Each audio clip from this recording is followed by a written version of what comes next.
नमस्ते प्यारे साथियों, कैसे हैं आप सभी। आशा करता हूं बहुत ही अच्छे होंगे और अच्छे से पढ़ाई कर रहे होंगे। दोस्तों, आज हम आप सबके समक्ष प्रवक्ता चयन परीक्षा यानी कि पीजीटी हिंदी से संबंधित प्रैक्टिस सेट संख्या 13 लेके आए हैं।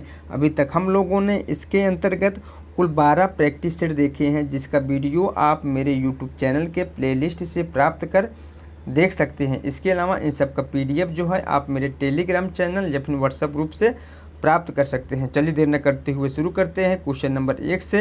यदि मेरा वीडियो आप सभी लोगों को अच्छा लगे तो लाइक करें और सब्सक्राइब करें। दोस्तों, आप लोग मुझे कमेंट करके ज़रूर बताइएगा कि आप लोगों का कितना क्वेश्चन सही हुआ है। क्वेश्चन नंबर 1 है, खंड काव्य की परिभाषा है। बताइए आप लोग इनमें से कौन सी एक खंड काव्य की परिभाषा है। इसमें जो खंड काव्य की परिभाषा है वह है किसी आदर्श पुरुष के जीवन के एक विशिष्ट अंश की मार्मिक कथा प्रस्तुत जो है खंड काव्य कहलाता है। ऑप्शन नंबर ए सही हो जाएगा। चलिए हम लोग अगला क्वेश्चन देखते हैं। क्वेश्चन नंबर 2 देखते हैं, संविधान में किस धारा के अनुसार संसद का कार्य हिंदी में या अंग्रेजी में किया जाता है। अनुच्छेद 120 के अनुसार या फिर अनुच्छेद 210 के अनुसार या फिर अनुच्छेद 343 के अनुसार या फिर अनुच्छेद 344 के अनुसार। तो संसद का कार्य हिंदी में या अंग्रेजी में किया जाता है अनुच्छेद 120 के अनुसार। ऑप्शन नंबर ए सही हो जाएगा। चलिए हम लोग अगला क्वेश्चन देखते हैं, पंकज शब्द निम्नलिखित में से किस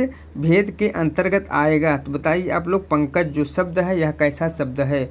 रूढ़ शब्द है, निरर्थक शब्द है, यौगिक शब्द है या फिर योग रूढ़ शब्द है। तो पंकज जो शब्द है यह योग रूढ़ शब्द है। ऑप्शन नंबर डी सही हो जाएगा। चलिए हम लोग अगला क्वेश्चन देखते हैं। क्वेश्चन नंबर 4 देखते हैं, छात्र ने 2 पुस्तकें खरीदी, इसका सही संस्कृत अनुवाद क्या होगा। बताइए आप लोग, छात्र ने 2 पुस्तकें खरीदी, इसका संस्कृत अनुवाद क्या होगा।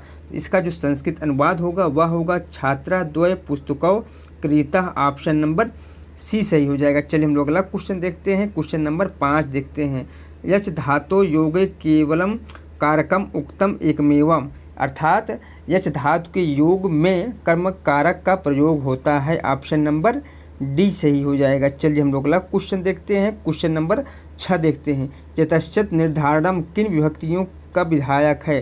तो यतश्चत निर्धारणम जो है षष्ठी सप्तमी विभक्तियों का विधायक है। ऑप्शन नंबर सी सही हो जाएगा। चलिए हम लोग अगला क्वेश्चन देखते हैं। क्वेश्चन नंबर 7 देखते हैं, पठ धातु पर स्मयपदी लिट लकार के उत्तम पुरुष एक वचन रूप क्या होगा। तो इसमें जो ऑप्शन सही हो जाएगा, पठ धातु लिट लकार उत्तम पुरुष एक वचन जो रूप होगा वह होगा पठिश्याम। ऑप्शन नंबर डी सही हो जाएगा। चलिए हम लोग अगला क्वेश्चन देखते हैं। क्वेश्चन नंबर 8 देखते हैं, सहसा विदधीत न क्रियाम, इस सूक्त से युक्त रचना है। तो बताइए आप लोग, सहसा विदधीत न क्रियाम यह किस सूक्त से युक्त रचना है। शिशुपाल वधम से या फिर किरातार्जुनीयम से या फिर नैषधि चरितम से या फिर कुमार संभवम से। तो यह जो सूक्त है भारवीकृत किरातार्जुनीयम से लिया गया है। ऑप्शन नंबर बी सही हो जाएगा। चलिए हम लोग अगला क्वेश्चन देखते हैं। क्वेश्चन नंबर 9 देखते हैं। क्वेश्चन नंबर 9 क्या है, काव्य रचना की दृष्टि से महाकवि माघ किन 3 गुणों से विभूषित स्वीकार किए जाते हैं। तो इस संबंध में एक श्लोक प्रसिद्ध है, उपमा कालिदासस्य भारवे अर्थगौरवम दंडिना पद लालित माघे संत त्रयो गुणा। यानी कि महाकवि माघ जो हैं उपमा, अर्थगौरव और पद लालित के लिए प्रसिद्ध हैं, इसलिए ऑप्शन नंबर डी सही हो जाएगा। चलिए हम लोग अगला क्वेश्चन देखते हैं। क्वेश्चन नंबर 10 देखते हैं, वह स्त्री जिसका पति दूसरा विवाह कर ले, इस वाक्यांश के लिए एक शब्द कौन सा होगा। तो वह स्त्री जिसका पति दूसरा विवाह कर लिए उसके लिए एक जो शब्द होगा वह होगा अध्यूढ़ा। ऑप्शन नंबर ए सही हो जाएगा। चलिए हम लोग अगला क्वेश्चन देखते हैं। क्वेश्चन नंबर 11 देखते हैं। क्वेश्चन नंबर 11 क्या है, मानक हिंदी व्याकरण में कारक वह व्याकरण कोटि है जो संज्ञा अथवा सर्वनाम पद का क्रियापद से संबंध व्यक्त करता है या करती है। ऑप्शन नंबर डी सही हो जाएगा। चलिए हम लोग अगला क्वेश्चन देखते हैं। क्वेश्चन नंबर 12 देखते हैं, भाषा वैज्ञानिक दृष्टि से भाषा की परिभाषा है। बताइए आप लोग, भाषा वैज्ञानिक की दृष्टि से भाषा की परिभाषा क्या है। तो भाषा वैज्ञानिक की दृष्टि से भाषा की परिभाषा जो है वह है, भाषा मानव मुख के ध्वन्याङ्गों से निःसृत सामाजिक स्वीकृत प्राप्त सार्थक पदों के सुशृंखलित वाक्यों द्वारा विचार विनिमय का माध्यम है। ऑप्शन नंबर ए सही हो जाएगा। चलिए हम लोग अगला क्वेश्चन देखते हैं। क्वेश्चन नंबर 13 देखते हैं। आप किस कथन को असंगत मानते हैं? बताइए आप लोग इसमें से किस कथन को असंगत मानते हैं? तो इसमें जो असंगत कथन है वह है ऑप्शन नंबर सी। ठीक है, चलिए हम लोग अगला क्वेश्चन देखते हैं। क्वेश्चन नंबर 14 देखते हैं। क्वेश्चन नंबर 14 क्या है? परिभाषिक शब्दावली का निर्धारण कौन करता है? बताइए आप लोग, परिभाषिक शब्दावली का निर्धारण कौन करता है? भाषा वैज्ञानिक करता है, या फिर राष्ट्रपति, या फिर समाज, या फिर कवि या साहित्यकार करता है? तो परिभाषिक शब्दावली का निर्धारण जो है भाषा वैज्ञानिक करता है। ऑप्शन नंबर ए सही हो जाएगा। चलिए हम लोग अगला क्वेश्चन देखते हैं। किसी सीमित क्षेत्र में बोली जाने वाली स्थानीय भाषा को क्या कहते हैं? राष्ट्रीय भाषा कहते हैं, राजभाषा कहते हैं, बोली कहते हैं, या फिर उपभाषा कहते हैं? तो किसी सीमित क्षेत्र में बोली जाने वाली स्थानीय भाषा को बोली कहते हैं। ऑप्शन नंबर सी सही हो जाएगा। चलिए हम लोग अगला क्वेश्चन देखते हैं। क्वेश्चन नंबर 16 देखते हैं। सिंधी भाषा का विकास अपभ्रंश की किस बोली से माना गया है? बताइए आप लोग, सिंधी भाषा का विकास जो है अपभ्रंश की किस बोली से माना गया है? ब्राचर से, पैसाची से, या फिर मागधी से, या फिर अर्धमागधी से? जिसमें जो ऑप्शन सही हो जाएगा, सिंधी भाषा का विकास जो है ब्राचर अपभ्रंश से माना गया है। ऑप्शन नंबर ए सही हो जाएगा। चलिए हम लोग अगला क्वेश्चन देखते हैं। क्वेश्चन नंबर 17 देखते हैं। जिस धर्म साम्य को आधार बनाकर उपमेय उपमान में एकता स्थापित की जाती है उसे क्या कहते हैं? साधारण धर्म कहते हैं, या फिर वाचक कहते हैं, या फिर उपमान कहते हैं, या फिर उपमेय कहते हैं? तो इसमें जो ऑप्शन सही हो जाएगा उसे साधारण धर्म कहते हैं। ऑप्शन नंबर ए सही हो जाएगा। चलिए हम लोग अगला क्वेश्चन देखते हैं। काव्य का अनिवार्य तत्व क्या नहीं है? बताइए आप लोग, इनमें से कौन सा एक जो है काव्य का अनिवार्य तत्व नहीं है? शब्द तत्व नहीं है, या फिर अलंकार तत्व नहीं है, या फिर अर्थ तत्व नहीं है, या फिर भाव तत्व नहीं है? तो इसमें जो ऑप्शन सही हो जाएगा ऑप्शन नंबर बी हो जाएगा। अलंकार तत्व नहीं है काव्य का अनिवार्य तत्व में। ठीक है, बाकी तीनों जो है शब्द तत्व, अर्थ तत्व और भाव तत्व जो है काव्य का अनिवार्य तत्व है। चलिए हम लोग अगला क्वेश्चन देखते हैं। क्वेश्चन नंबर 19 देखते हैं। इनमें अलंकारों की परिभाषा एवं लक्षण से संबंधित कौन सा कथन सही नहीं है? तो अलंकारों की परिभाषा एवं लक्षण से संबंधित जो कथन सही नहीं है वह है, जहाँ उपमान पर उपमेय का अभेद आरोप किया जाए वहाँ संदेह अलंकार होता है। यहाँ संदेह अलंकार ना होकर के रूपक अलंकार होना चाहिए, इसलिए ऑप्शन नंबर डी सही हो जाएगा। चलिए हम लोग अगला क्वेश्चन देखते हैं। क्वेश्चन नंबर 20 देखते हैं। क्वेश्चन नंबर 20 क्या है? पीयू सो कहूँ संदेशड़ा, हे भौरा हे काग, सो धन बिरहे जर मुई, तेहिक धुआं हम लाग। इन पंक्ति में कौन सा छंद है? बताइए आप लोग, इन पंक्तियों में कौन सा छंद है? चौपाई है, दोहा है, कुंडलियाँ है, या फिर सोरठा है? तो इन पंक्तियों में दोहा छंद है। ऑप्शन नंबर बी सही हो जाएगा। चलिए हम लोग अगला क्वेश्चन देखते हैं। क्वेश्चन नंबर 21 देखते हैं। साधारणीकरण के संदर्भ में कहा गया यह वाक्य भावकत्वम साधारणीकरणम निम्नलिखित में से किस आचार्य का है? भट्टनायक का है, रुद्रट का है, विश्वनाथ का है, या फिर जगन्नाथ का है? तो भावकत्वम साधारणीकरणम यह जो वाक्य है यह है भट्टनायक जी का। ऑप्शन नंबर ए सही हो जाएगा। चलिए हम लोग अगला क्वेश्चन देखते हैं। क्वेश्चन नंबर 22 देखते हैं। तोता डाली पर बैठा है, इस वाक्य में कौन सा कारक है? बताइए आप लोग, तोता डाली पर बैठा है इस वाक्य में कौन सा कारक है? करण कारक है, संबंध कारक है, या फिर अधिकरण कारक है, या फिर अपादान कारक है? तो तोता डाली पर बैठा है इस वाक्य में अधिकरण कारक है। ऑप्शन नंबर सी सही हो जाएगा। चलिए हम लोग अगला क्वेश्चन देखते हैं। क्वेश्चन नंबर 23 देखते हैं। वाराणसी का बनारस रूप में विकास उदाहरण है, तो वाराणसी का बनारस रूप में विकास का उदाहरण है व्यंजन विपर्य का। ऑप्शन नंबर ए सही हो जाएगा। चलिए हम लोग अगला क्वेश्चन देखते हैं। क्वेश्चन नंबर 24 देखते हैं। क्वेश्चन नंबर 24 क्या है? कंकण क्वरित रड़ित निपुण थे, हिलते थे छाती पर हार, मुखरित था कलरव गीतों में स्वर लय का होता है अभिसार। बिछुड़े तेरे सब आलिंगन, पुलक स्पर्श का पता नहीं, मधुमय चुंबन कातरताएं आज न मुख को सता रही। उपयुक्त काव्य पंक्तियों में कौन सा काव्य दोष लक्षित हो रहा है? बताइए आप लोग, इसमें कौन सा काव्य दोष लक्षित हो रहा है? तो इसमें जो है च्युत संस्कृत काव्य दोष लक्षित हो रहा है। ऑप्शन नंबर डी सही हो जाएगा।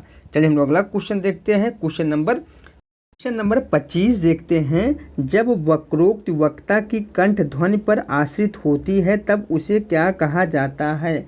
जब वक्रोक्त वक्ता की कंठ ध्वनि पर आश्रित होती है तब उसे काक वक्रोक्ति कहा जाता है। ऑप्शन नंबर सी सही हो जाएगा। चलिए हम लोग अगला क्वेश्चन देखते हैं। क्वेश्चन नंबर 26 देखते हैं। तरु रिपु रिपु धर देख के बिरहनी ती अकुलाय में कौन सा काव्य दोष है? तो इसमें जो है क्लिष्टत्व काव्य दोष है। ऑप्शन नंबर डी सही हो जाएगा। चलिए हम लोग अगला क्वेश्चन देखते हैं। क्वेश्चन नंबर 27 देखते हैं।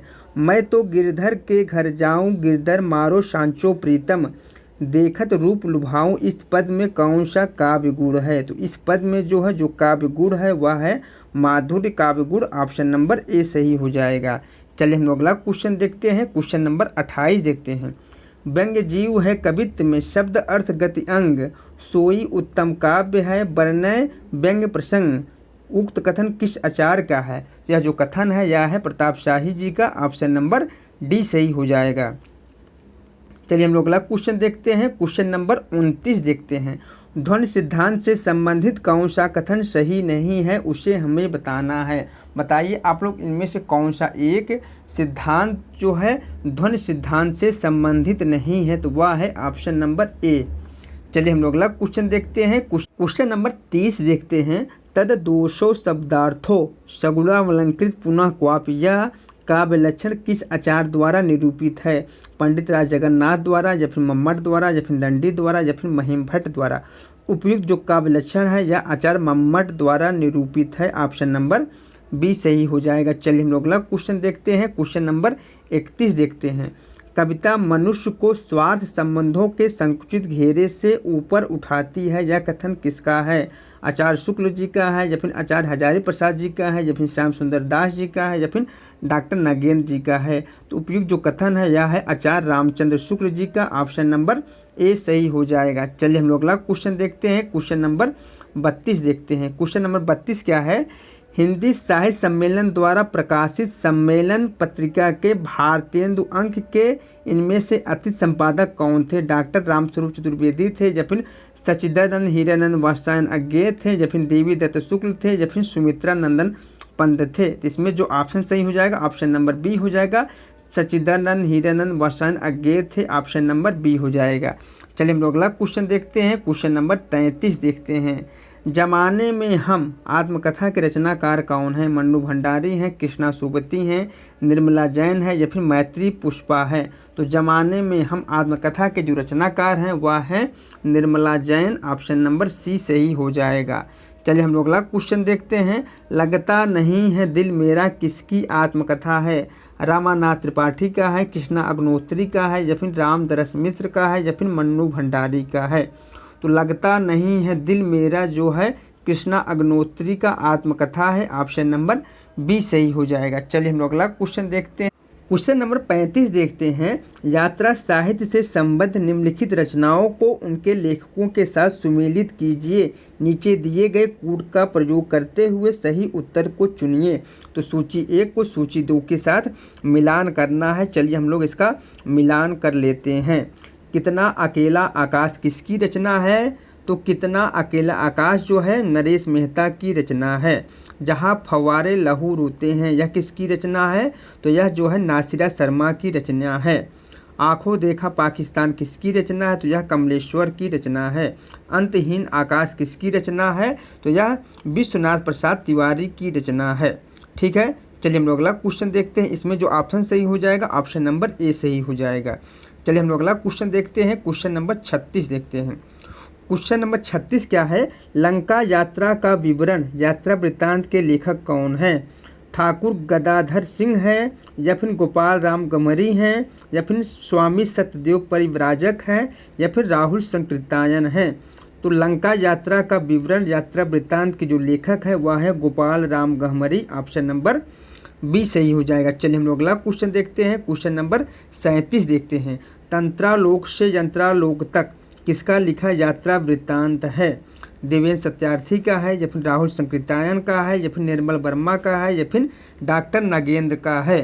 तो तंत्रालोक से यंत्रालोक तक जिसका लिखा यात्रा वृत्तांत है वह है डॉक्टर नागेंद्र का। ऑप्शन नंबर डी सही हो जाएगा। चलिए हम लोग अगला क्वेश्चन देखते हैं। क्वेश्चन नंबर 38 देखते हैं।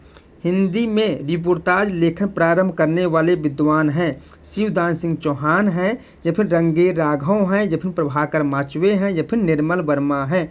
तो हिंदी में रिपोर्टाज लेखन प्रारंभ करने वाले जो विद्वान हैं वह हैं Shivdan Singh Chauhan. Option number A सही हो जाएगा। चलिए हम लोग अगला क्वेश्चन देखते हैं।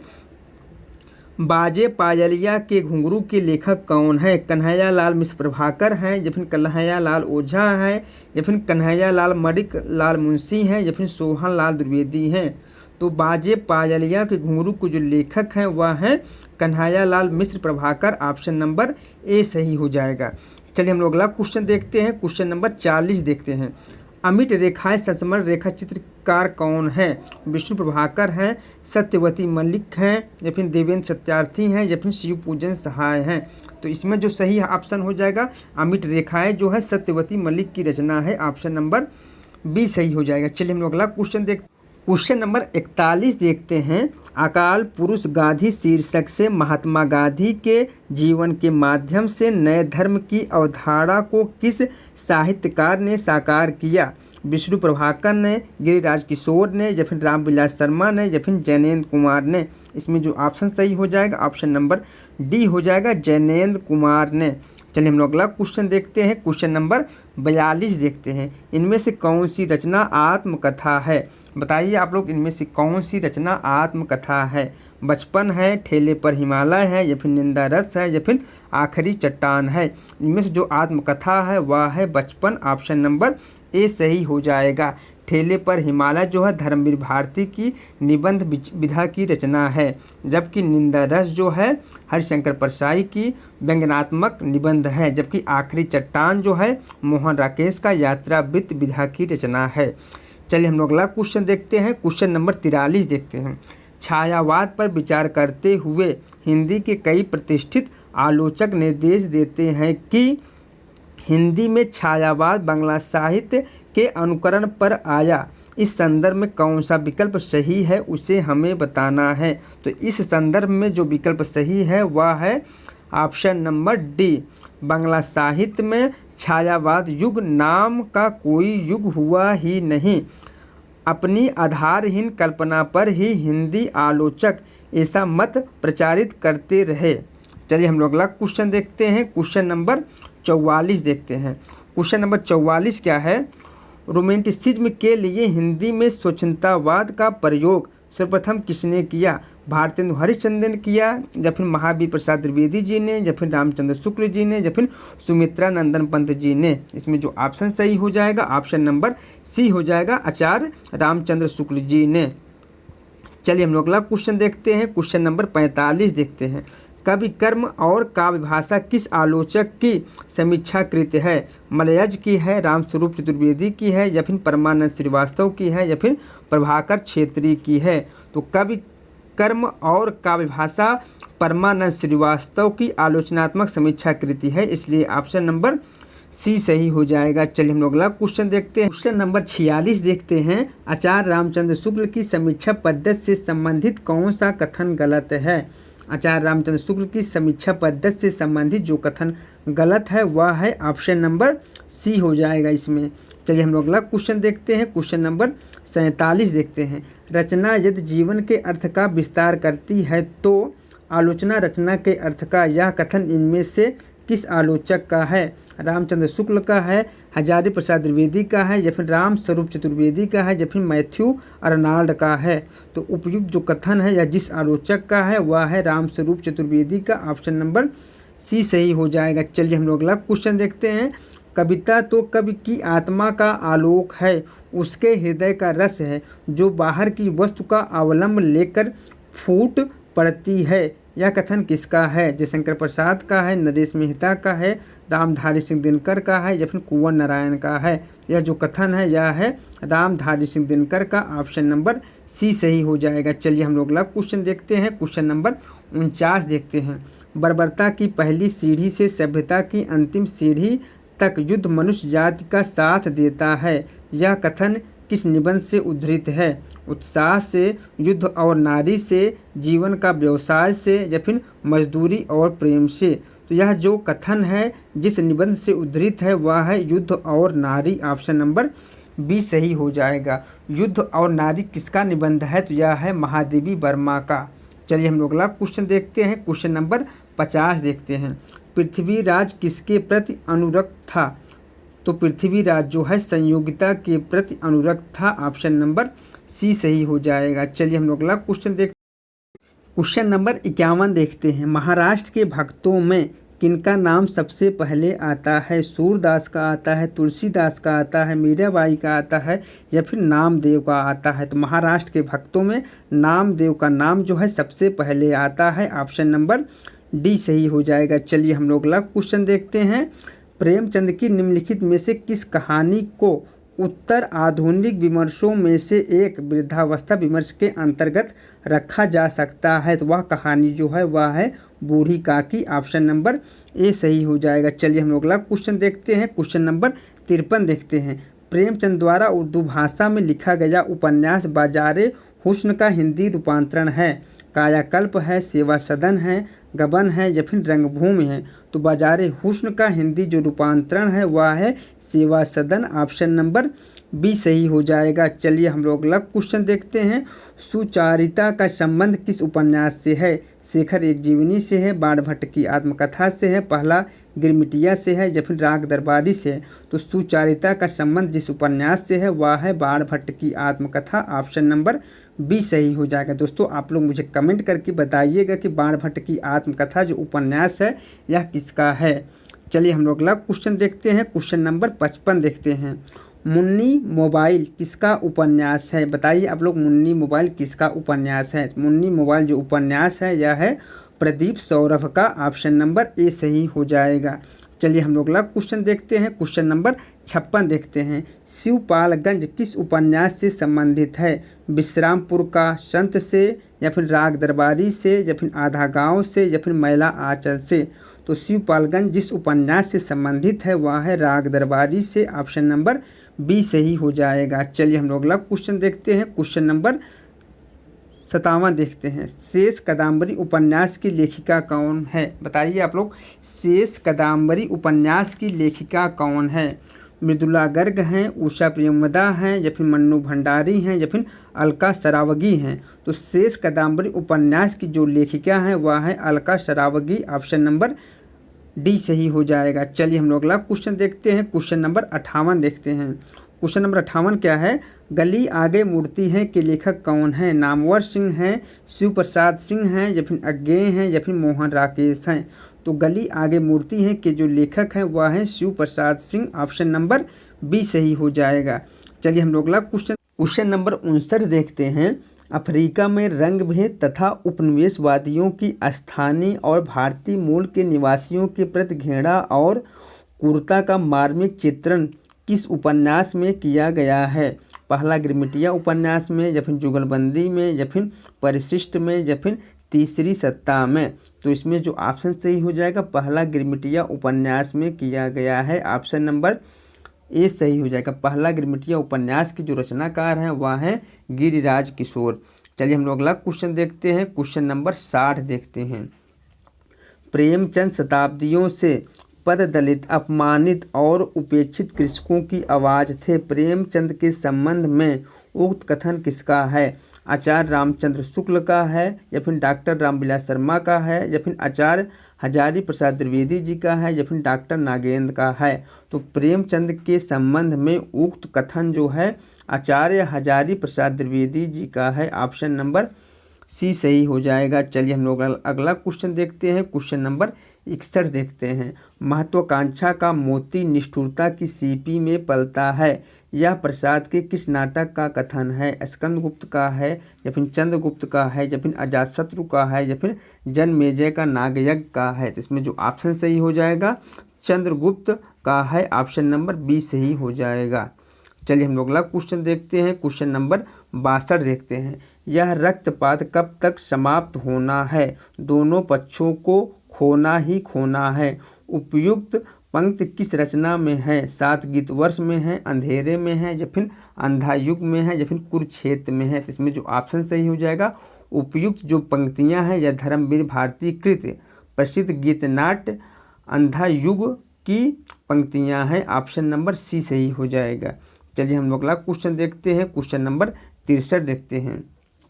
बर्नार्ड शॉ का प्रत्यक्ष प्रभाव लेकर सन 1935 ईस्वी में हिंदी में एकांकी नाटक की रचना किसने की? भुवनेश्वर प्रसाद ने किया, या फिर उदय शंकर भट्ट ने किया, या फिर राम कुमार वर्मा ने किया, या फिर उपेंद्र नाथ अश्क ने किया?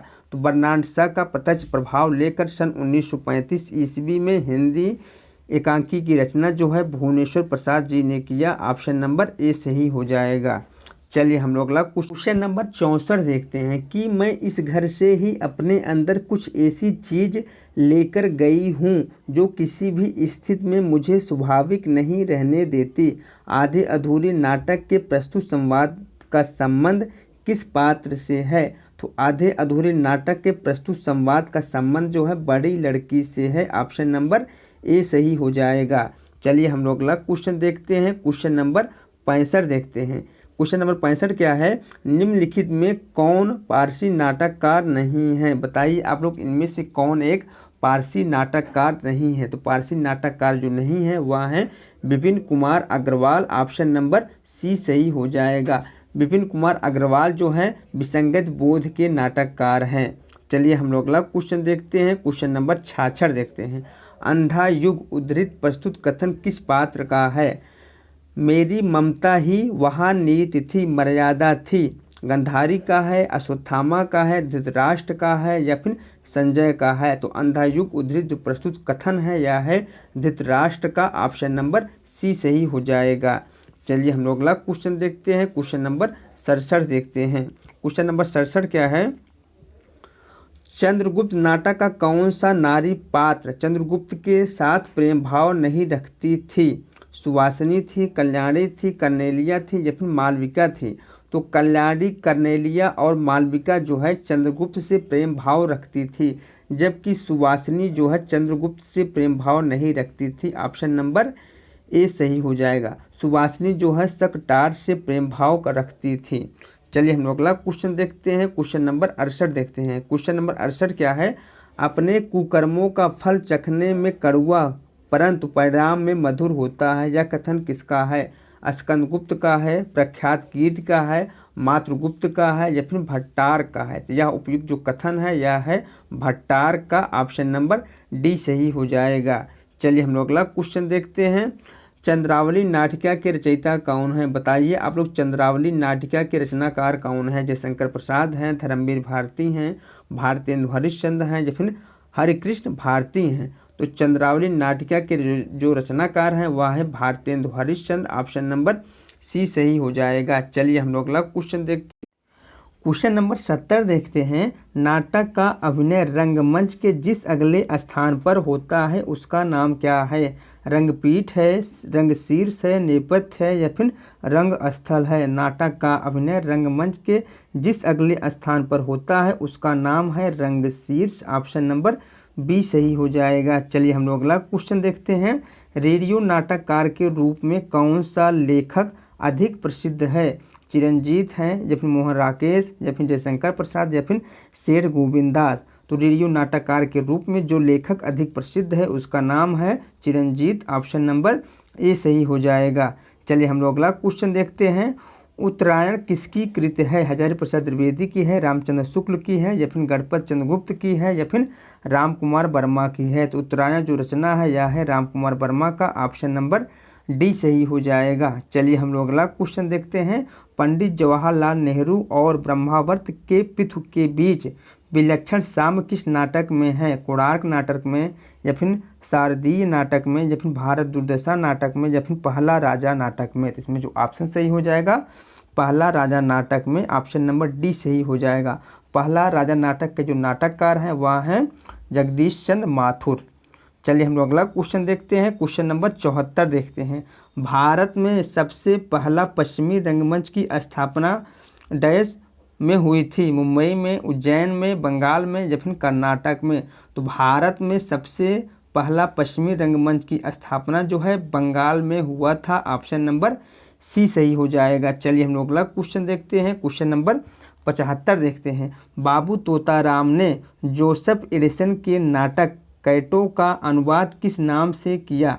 तो बाबू तोताराम ने जोसेफ एडिसन के नाटक कैटो का अनुवाद जो है कृतांत नाम से किया। ऑप्शन नंबर बी सही हो जाएगा। चलिए हम लोग अगला क्वेश्चन देखते हैं। यदि प्रेम ही जीवन का सत्य है तो संसार ज्वालामुखी है, इस कथन का संबंध है? तो इस कथन का जो संबंध है वह है कार्नेलिया या सुवासिनी से। ऑप्शन नंबर ए सही हो जाएगा। कौन सा? ऑप्शन नंबर ए सही हो जाएगा। चलिए हम लोग अगला क्वेश्चन देखते हैं। क्वेश्चन नंबर 77 देखते हैं। प्रभुसत्ता संपन्न शासक वर्ग एवं गरीब शिल्पी के मध्य सहर्ष कथा को किस नाटक की विषय वस्तु बनाया गया है? कोणार्क या फिर शारदीया या फिर शिल्पी या फिर आदमी का जहर? इसमें जो ऑप्शन सही हो जाएगा ऑप्शन नंबर ए हो जाएगा। कोणार्क नाटक में ऑप्शन नंबर ए सही हो जाएगा। कोणार्क नाटक के जो नाटककार हैं जगदीश चंद्र माथुर हैं। चलिए हम लोग अगला क्वेश्चन देखते हैं। क्वेश्चन नंबर 78 देखते हैं। मुद्रा राक्षस के तिलचट्टा नाटक में तिलचट्टा प्रतीक है। तो मुद्रा राक्षस के तिलचट्टा नाटक में तिलचट्टा जो है यौन कुंठाओं का प्रतीक है। ऑप्शन नंबर ए सही हो जाएगा। चलिए हम लोग अगला क्वेश्चन देखते हैं। भारतेंदु ने अपने किस नाटक को नाट्य रासक या फिर लाश रूपक कहा है? भारतेंदु ने अपने नाटक भारत दुर्दशा को नाट्य रासक या फिर लाश रूपक कहा है। ऑप्शन नंबर डी सही हो जाएगा। चलिए हम लोग अगला क्वेश्चन देखते हैं। निम्नलिखित में से किस एकांकी में संयुक्त परिवार की समस्या को उठाया गया है? अधिकार का रक्षक में या फिर बहने में या फिर सूखी डाली में या फिर तौलिए में? तो संयुक्त परिवार की समस्या जो है सूखी डाली एकांकी में उठाया गया है। ऑप्शन नंबर सी सही हो जाएगा। ये चारों रचनाएं जो हैं उपेंद्र नाथ अस्क का एकांकी विधा की रचना है। चलिए हम लोग अगला क्वेश्चन देखते हैं। कोर्ट मार्शल नाटक समाज की किस समस्या पर आधारित है? तो कोर्ट मार्शल जो नाटक है यह जातिवाद की समस्या पर आधारित है। इसके रचनाकार जो हैं स्वदेश दीपक हैं, इसलिए ऑप्शन नंबर ए सही हो जाएगा। चलिए हम लोग अगला क्वेश्चन नंबर 82 देखते हैं। शीलवती सुरेंद्र शर्मा के किस नाटक की पात्र हैं? सेतुबंध की हैं या फिर सूर्य की अंतिम किरण से सूर्य की पहली किरण तक की हैं या फिर आठवां सर्ग की हैं या फिर द्रौपदी की हैं? तो शीलवती जो हैं सूर्य की अंतिम किरण से सूर्य की पहली किरण नाटक की प्रमुख पात्र हैं। ऑप्शन नंबर बी सही हो जाएगा। चलिए हम लोग अगला क्वेश्चन देखते हैं। क्वेश्चन नंबर 83 देखते हैं। समझदारी आने पर यौवन चला जाता है, जब तक माला गूंथी जाती है फूल कुम्हला जाते हैं। जयशंकर प्रसाद कृत चंद्रगुप्त नाटक का उक्त संवाद किस पात्र द्वारा बोला जाता है? तो उक्त संवाद जो है चाणक्य द्वारा बोला जाता है। ऑप्शन नंबर बी सही हो जाएगा। चलिए हम लोग अगला क्वेश्चन देखते हैं। मध्य वर्ग की पारिवारिक समस्या को दर्शाने वाला नाटक है। तो मध्य वर्ग की पारिवारिक समस्या को दर्शाने वाला जो नाटक है वह है आधे अधूरे। ऑप्शन नंबर सी सही हो जाएगा। चलिए हम लोग अगला क्वेश्चन देखते हैं। क्वेश्चन नंबर 85 देखते हैं। नारी का आकर्षण पुरुष को पुरुष बनाता है तो उसका अपकर्षण उसे गौतम बुद्ध बना देता है। यह संवाद किस नाटक का है? आषाढ़ का एक दिन का है या फिर आधे अधूरे का है या फिर लहरों की राजहंस का है या फिर पैर तले की जमीन का है? तो यह जो संवाद है यह है लहरों के राजहंस नाटक का। ऑप्शन नंबर सी सही हो जाएगा। लहरों के राजहंस के नाटककार जो हैं वह है मोहन राकेश। तो आप लोग मुझे कमेंट करके बताइएगा कि मोहन राकेश का अधूरा नाटक कौन सा है। चलिए हम लोग अगला क्वेश्चन देखते हैं। क्वेश्चन नंबर 86 देखते हैं। मैंने भावना में एक भावना का वर्णन किया है, मेरे लिए वह संबंध और संबंधों से बड़ा है। मैं वास्तव में अपनी भावना से प्रेम करती हूँ जो पवित्र है, कोमल है, नाश्वर है। यह संवाद किस बात का किसके प्रति है? तो यह संवाद जो है मल्लिका का अंबिका के प्रति है। ऑप्शन नंबर सी सही हो जाएगा। चलिए हम लोग अगला क्वेश्चन देखते हैं। क्वेश्चन नंबर 87 देखते हैं। सावित्री अपने लिए कैसा आदमी चाहती है? बताइए आप लोग, सावित्री जो है अपने लिए कैसा आदमी चाहती है? निडर आदमी, विचारशील आदमी, अधूरा आदमी या फिर एक पूरा आदमी? तो सावित्री जो है अपने लिए एक पूरा आदमी चाहती है। ऑप्शन नंबर डी सही हो जाएगा। चलिए हम लोग अगला क्वेश्चन देखते हैं। जगदीश चंद्र माथुर का एकांकी संग्रह कौन सा है? बताइए आप लोग इनमें से कौन सा एक एकांकी संग्रह जो है जगदीश चंद्र माथुर का है? तो वह है भोर का तारा। ऑप्शन नंबर डी सही हो जाएगा। कौन सा? ऑप्शन नंबर डी सही हो जाएगा। चलिए हम लोग अगला क्वेश्चन देखते हैं। भोर का तारा एकांकी की पात्र छाया के अनुसार प्रत्येक पुरुष के लिए स्त्री इनमें से क्या है? कल्पना है, कविता है, देवी है या फिर श्रृंगार मूर्ति है? तो इसमें जो ऑप्शन सही हो जाएगा कविता है, ऑप्शन नंबर बी सही हो जाएगा। चलिए हम लोग अगला क्वेश्चन देखते हैं। क्वेश्चन नंबर 90 देखते हैं। अजातशत्रु नाटक कब प्रकाशित हुआ? 1922 में या फिर 1926 में या फिर 1930 में या फिर 1931 ईस्वी में? तो अजातशत्रु नाटक जो है 1922 ईस्वी में प्रकाशित हुआ, ऑप्शन नंबर ए सही हो जाएगा। इसके नाटक का जयशंकर प्रसाद हैं। चलिए हम लोग अगला क्वेश्चन देखते हैं। लघु मानव की धारणा किसकी प्रवृत्तिगत विशेषता है? तो लघु मानव की धारणा जो है नई कविता की विशेषता है, ऑप्शन नंबर ए सही हो जाएगा। चलिए हम लोग अगला क्वेश्चन देखते हैं। उड़ गया गरजता यंत्र गरुण, बनबिंद शून्य में पिघल गया परशाप, ये पंक्तियाँ अज्ञे की किस कविता से हैं? तो ये पंक्तियाँ जो हैं अज्ञे की हवाई अड्डा पर विदा कविता से लिया गया है, ऑप्शन नंबर डी सही हो जाएगा। चलिए हम लोग अगला क्वेश्चन देखते हैं। क्वेश्चन नंबर 93 देखते हैं। कुरुक्षेत्र का मुख्य प्रतिपाद्य क्या है? तो कुरुक्षेत्र का मुख्य जो प्रतिपाद्य है वह है ऑप्शन नंबर डी। चलिए हम लोग अगला क्वेश्चन देखते हैं। क्वेश्चन नंबर 94 देखते हैं। शोषक वर्ग के प्रति घृणा का भाव किस युग की कविता की मुख्य प्रवृत्ति रही है? तो शोषक वर्ग के प्रति घृणा का भाव जो है प्रगतिवादी कविता की प्रमुख प्रवृत्ति रही है, ऑप्शन नंबर बी सही हो जाएगा। चलिए हम लोग अगला क्वेश्चन देखते हैं। क्वेश्चन नंबर 95 देखते हैं। बैठे हुए सुखद आतप में मृग रोमंथ करते हैं, वन के जीव विवर से बाहर हो विश्रब्द विचरते हैं, उपयुक्त पंक्तियों में किसका वर्णन है? तो उपयुक्त पंक्तियों में रसीम रथी में परशुराम आश्रम का वर्णन है, ऑप्शन नंबर सी सही हो जाएगा। चलिए हम लोग अगला क्वेश्चन देखते हैं। क्वेश्चन नंबर 96 देखते हैं।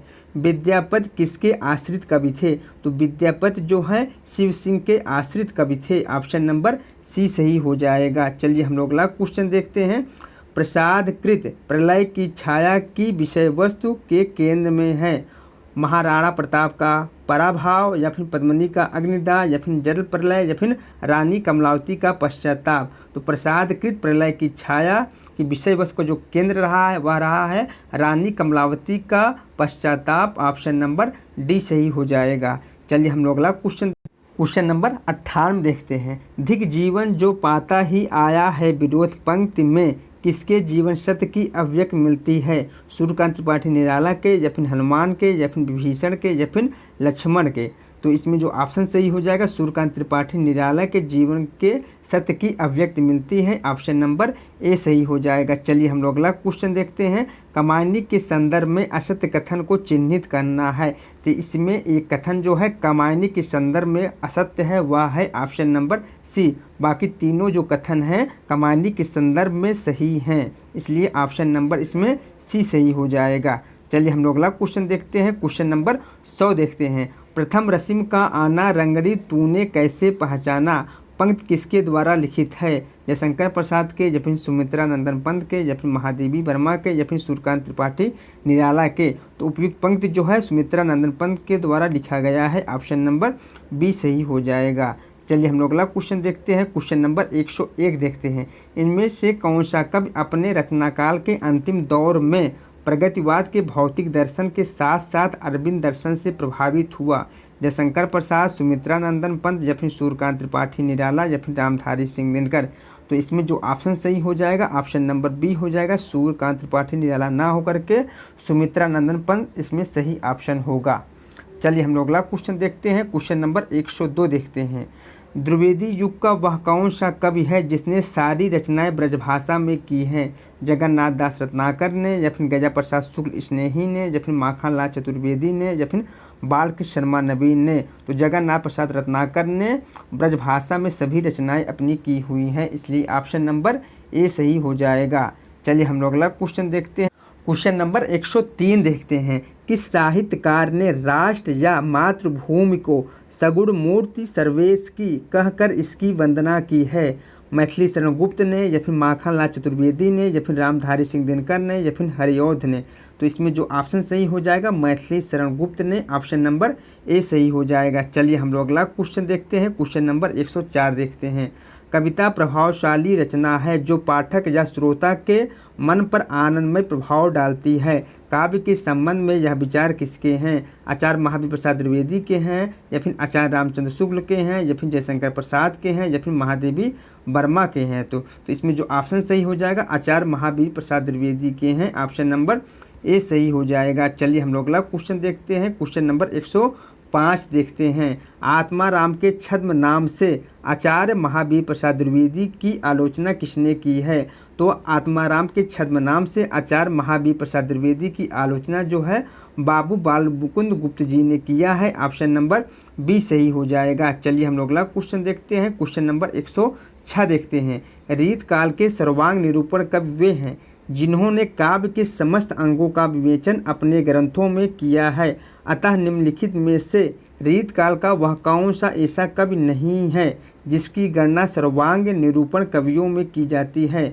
कुलपति मिश्र हैं, या फिर देव हैं, या फिर मतीराम हैं, या फिर चिंतामणि हैं। तो इसमें जो ऑप्शन सही हो जाएगा ऑप्शन नंबर सी हो जाएगा, मतीराम, ऑप्शन नंबर सी सही हो जाएगा। चलिए हम लोग अगला क्वेश्चन देखते हैं। क्वेश्चन नंबर 107 देखते हैं। सगुण अलंकारन सहित दोष रहित जो होय, शब्द अर्थ ताको कवित विभुत कहत सब कोय।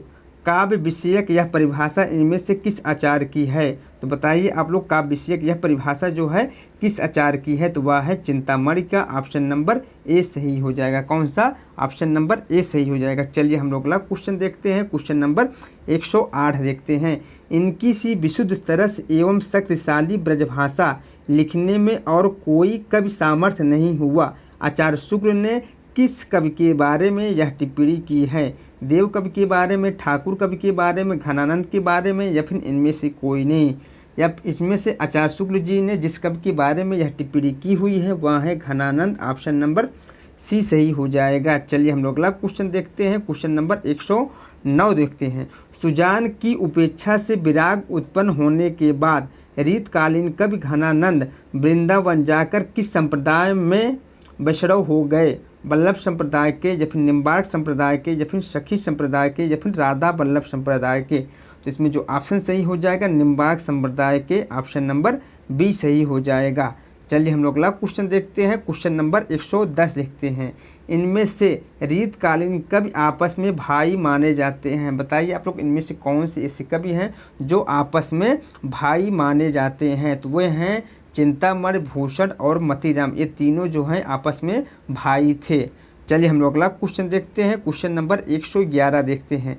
ये ब्रजभाषा के मतीराम जैसे कवियों के समकक्ष हैं और कहीं कहीं तो भाषा और भाव के माधुर्य में पद्माकर तक से टक्कर लेते हैं। आचार्य शुक्ल ने यह किस कवि के बारे में कहा है? बेनी प्रवीण के बारे में, बोधा के बारे में, ग्वाल के बारे में, या फिर भूषण के बारे में? इसमें जो ऑप्शन सही हो जाएगा ऑप्शन नंबर ए हो जाएगा, बेनी प्रवीण के बारे में।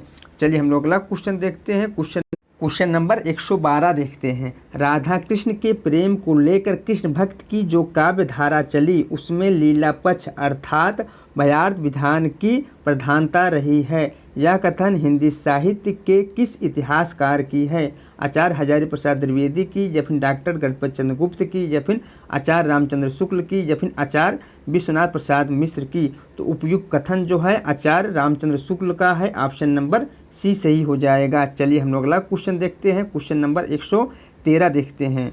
गोपियों की वचन वक्रता का मनोहारी चित्रण सूरसागर के किस अंश में मिलता है? बाल लीला में, या फिर प्रेम लीला में, या फिर दान लीला में, या फिर भ्रमर गीत में? तो सूरसागर के भ्रमर गीत अंश में मिलता है, ऑप्शन नंबर डी सही हो जाएगा। चलिए हम लोग अगला क्वेश्चन देखते हैं। निम्नलिखित में से वल्लभाचार्य के शिष्यों के संबंध में कौन सा कथन असत्य है? तो कुम्भनदास, कृष्णदास, सूरदास और परमानंद दास वल्लभाचार्य के शिष्य थे, जबकि नंददास और चतुर्भुजदास विट्ठलनाथ के शिष्य थे, इसलिए ऑप्शन नंबर सी सही हो जाएगा। चलिए हम लोग अगला क्वेश्चन देखते हैं। क्वेश्चन नंबर 115 देखते हैं। कबीर के बीजक पर रची गई तिरजा टीका किसकी है? पूरनदास की है, जगजीवन दास की है, या फिर भगवान दास की है, या फिर पलटू साहब की है? तो कबीर दास के बीजक पर रची गई तिरजा टीका जो है पूरनदास का है, ऑप्शन नंबर ए सही हो जाएगा। चलिए हम लोग अगला क्वेश्चन देखते हैं। क्वेश्चन नंबर 116 देखते हैं। अपने पौरुष से हताश जात के लिए भगवान की शक्ति और करुणा की ओर ध्यान ले जाने के अतिरिक्त दूसरा मार्ग ही क्या था? यह कथन किसका है? तो यह कथन जो है आचार्य रामचंद्र शुक्ल जी का है। ऑप्शन नंबर ए सही हो जाएगा।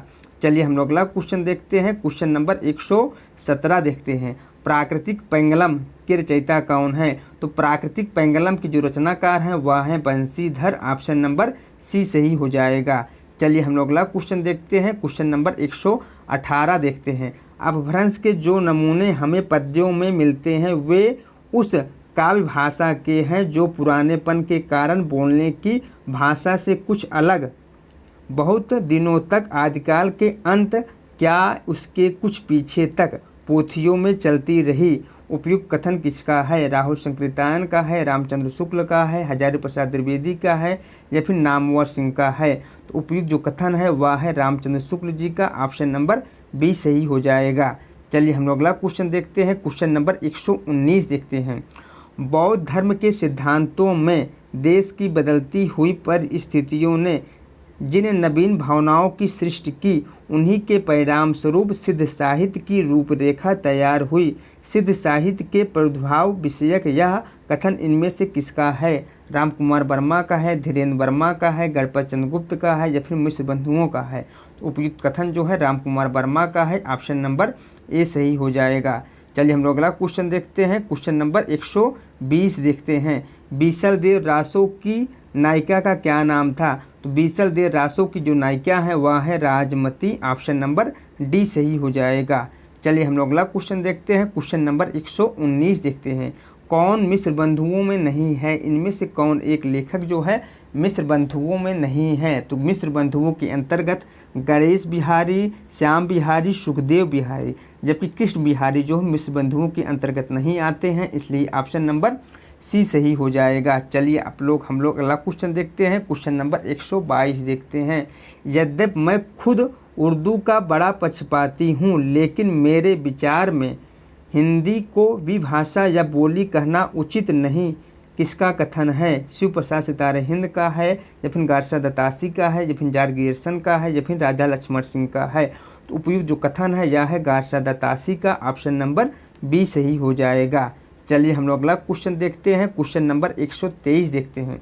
भारतीय संस्कृत के मूल उपादानों का ऐतिहासिक विकास प्रस्तुत करने वाला प्रसिद्ध ग्रंथ संस्कृत के 4 अध्याय किसने लिखा है? रामविलास शर्मा ने लिखा है या फिर रामधारी सिंह दिनकर ने या फिर जयशंकर प्रसाद ने या फिर शांत प्रिय द्विवेदी ने लिखा है? तो संस्कृत के 4 अध्याय जो है रामधारी सिंह दिनकर की रचना है। ऑप्शन नंबर बी सही हो जाएगा। चलिए हम लोग अगला क्वेश्चन देखते हैं। क्वेश्चन नंबर 124 देखते हैं। भारतीय साहित्य की भूमिका के लेखक कौन हैं? दूधनाथ सिंह हैं, रामदरस मिश्र हैं, रामविलास शर्मा हैं या फिर उपयुक्त में से कोई नहीं? तो भारतीय साहित्य की भूमिका के जो लेखक हैं वह है Ramvilas Sharma. Option number C सही हो जाएगा। चलिए हम लोग अगला क्वेश्चन देखते हैं। क्वेश्चन नंबर 125 देखते हैं और इस प्रैक्टिस सेट का लास्ट क्वेश्चन देखते हैं। हिंदी साहित्य का आरंभ 693 ईस्वी से मानने वाले इतिहासकार इनमें से कौन हैं? रामचंद्र शुक्ल हैं, हजारी प्रसाद द्विवेदी हैं, राम कुमार वर्मा हैं या फिर डॉक्टर नागेंद्र हैं? तो हिंदी साहित्य का आरंभ 693 ईस्वी से मानने वाले जो इतिहासकार हैं वह हैं Ram Kumar Verma. Option number C सही हो जाएगा। ठीक दोस्तों, मेरा यह वीडियो यहीं समाप्त हो रहा है। यदि मेरा वीडियो आप सभी लोगों को अच्छा लगा हो तो लाइक करें और सब्सक्राइब करें। दोस्तों, आप लोग मुझे कमेंट करके ज़रूर बताइएगा कि आप लोगों का कितना क्वेश्चन सही हुआ है। मिलते हैं नेक्स्ट वीडियो में।